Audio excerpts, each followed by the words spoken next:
So Bone Tomahawk. Woo! This is one I've actually watched before. I've watched it a couple times, and for whatever reason I was browsing through my library and I was like, oh yeah, I've never talked about this one. This is a really interesting one. But I was texting my older Gen X brother here earlier, and I remembered the time I watched it over at his house with him and his childhood friend that he's had for a very long time. And they like to cut up a little bit whenever they're enjoying company together. I recommended different movies for us to watch to hang out over at his house that day. And for whatever reason, we settled on Bone Tomahawk. Now, if you've seen Bone Tomahawk,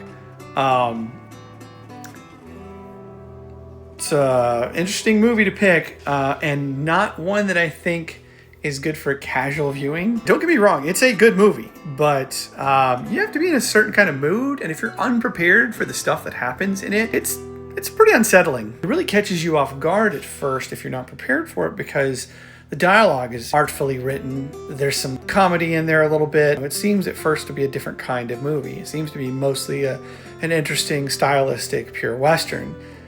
But especially in the third act, the movie takes this incredibly dark turn that will take any casual viewing into a place where everybody's quiet and not saying anything, which is exactly what happened with my older brother and his friend.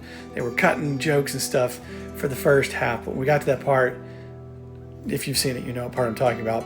They were quiet. And at the end, after it was over, they were like, JD, I know you warned us that was going to have a dark turn, but I was not ready for that. And so I think they otherwise enjoyed the movie, but that kind of left a sour taste in their mouth. It is a good film. Craig Zahler, I'm not sure I pronounce it, should get credit because most of the stuff he does, granted, it can be pretty brutal, but most of it's good. I like this one and I like Brawl in Cell Block 99, but you have to, like I said, be in a kind of mood. And if you're aware of any of his other films and you've not seen this one, just be prepared for any of the brutal moments that you remember from those films. This one is probably the most brutal out of all of them. But yeah, overall, Bone Tomahawk is actually really good. I'd probably give it a 4 stars, but I probably should go back and rewatch it maybe here a third time at some point. It's been a few months, but I just wanted to talk about it today. If you're looking for a really good Western/horror film, probably the best Western/horror film hybrid I've ever seen, honestly, you should check it out.